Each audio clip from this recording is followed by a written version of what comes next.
Hi friends, உமாவிருந்தகம் சேனலுக்கு welcome பண்ணுறேங்க. இன்றைக்கி வந்து நம்ம என்ன ரெசிபி பார்க்க போகிறோன்னு பார்த்தீங்கன்னா, திருவாதிரைக்களி தாங்க. ஏற்கனவே நான் வந்து 2 மெத்தடில் வந்து திருவாதிரைக்களி வந்து முதல்லையே வந்து அப்லோட் பண்ணியிருக்கேன். இது வந்து கொஞ்சம் டிஃப்ரெண்ட்டாக குக்கரில் வச்சு செய்கிற மாதிரி இருக்கும்.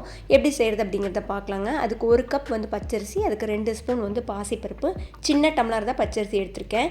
இதை வந்து ஒரு 2 தடவை கழுவிட்டு தண்ணி எல்லாத்தையும் வடிச்சிட்டு ஒரு கிளாத்தில் போட்டு நம்ம அப்படியே வந்து இதை வந்து அப்படியே பரப்பி விட்டுட்டோம் அப்படின்னா அந்த ஈரத்தன்மையெல்லாம் போயிடும். நமக்கு வறுக்கிறதுக்கு ஈஸியாக இருக்கும். நீங்கள் வந்து தண்ணி வடித்தோடனே கடாயில் போட்டு வறுத்திங்கன்னா ரொம்ப டைம் எடுக்கும். இந்த மாதிரி கொஞ்சம் காய வச்சிட்டிங்க அப்படின்னா இந்த மாதிரி உதிரி உதிரி ஆயிரும், கையில் வந்து ஒட்டாமல் வந்துடும். கடாயில் போட்டு வறுக்கிறதுக்கும் நமக்கு வந்து ஈஸியாக இருக்குங்க. வறுக்கும் போதே நீங்கள் வந்து ஒரு ஏலக்காயும் போட்டு வறுத்துட்டிங்கன்னா அதுவும் இதோடு சேர்ந்து நமக்கு பவுடராகி வந்துடும். நல்லா மொறு மொறுன்னு எந்த அளவுக்கு வறுக்க முடியுமோ அந்த அளவுக்கு சூப்பராக வறுத்து எடுத்துக்கோங்க. இப்போ அரிசி பருப்பு எல்லாமே நல்லாவே வறுபட்டு வந்துருச்சு. இதை வந்து இனி நம்ம ஸ்விட்ச் ஆஃப் பண்ணிவிட்டு நல்லா ஆற வச்சிடலாங்க. ஆறினதுக்கப்புறமா இதை வந்து நம்ம பவுடர் பண்ணிக்கலாம். இந்த அரிசிக்கு வெல்லத்தோட அளவுன்னு பார்த்தீங்கன்னா 1 to 1.5 கப் வந்து தாராளமாக நம்ம வந்து எடுக்கலாங்க. நான் எடுக்கிற ஸ்வீட்டோட அளவு வந்து கொஞ்சம் மைல்டாக இருக்கும். இன்னும் கொஞ்சம் ஸ்வீட் எச்சா வேணும் அப்படின்னா தாராளமாக 1.5 கப் வந்து எடுக்கலாங்க. டேஸ்ட் வந்து நல்லாயிருக்கும்.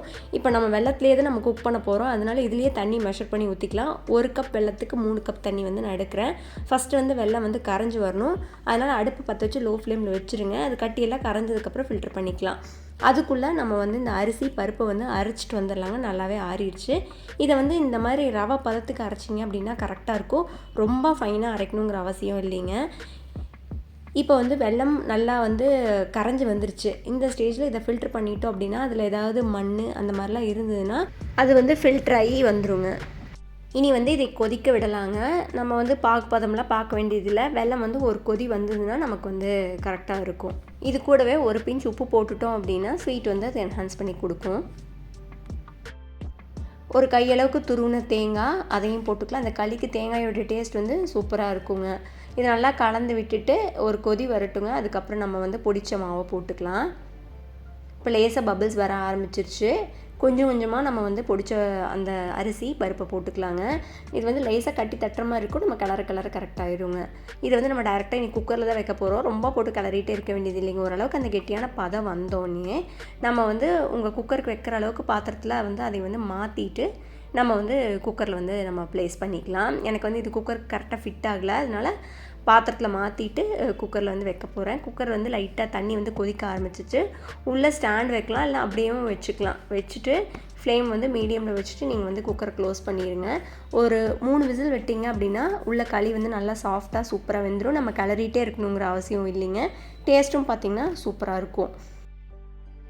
ப்ரெஷர்லாம் போனதுக்கப்புறம் ஓப்பன் பண்ணி பார்த்தோம் அப்படின்னா களி வந்து நல்லா சாஃப்டாக மெதுன்னு ரெடியாகி வந்திருக்கு. ஃபைனலாக முந்திரி வந்து நம்ம வந்து நெய்யில் வணக்கி கொட்டினோம் அப்படின்னா களி வந்து நமக்கு ரெடி ஆயிருங்க. ஒரு 2 டீஸ்பூன் நெய் இந்த மொத்த களிக்கும் வந்து கரெக்டாக இருக்கும்.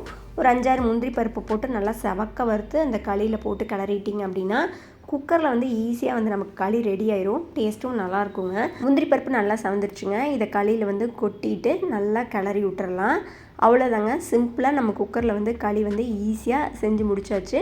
டேஸ்ட்டும் சூப்பராக இருக்குங்க. கண்டிப்பாக நீங்களும் இந்த திருவாதிரைக்கு இந்த மாதிரி வந்து ட்ரை பண்ணி பாருங்கள். ஏற்கனவே திருவாதிரைக்களி செஞ்ச வீடியோடைய லிங்க் வந்து கீழே டிஸ்கிரிப்ஷனில் கொடுக்குறேன், தேவைப்பட்டால் செக் பண்ணி பாருங்கள். இந்த வீடியோ கண்டிப்பாக உங்களுக்கு உபயோகமாக இருந்திருக்கும் நம்புகிறேங்க. பிடிச்சிருந்த வீடியோக்கு ஒரு லைக் கொடுங்க. ஃப்ரெண்ட்ஸ் அண்ட் ஃபேமிலி கூட ஷேர் பண்ணுங்கள். நீங்கள் இது வரைக்கும் உமாவிருந்தகம் சேனல் சப்ஸ்கிரைப் பண்ணாமல் இருந்தீங்கன்னா சப்ஸ்கிரைப் பண்ணிக்கோங்க. தேங்க்யூ.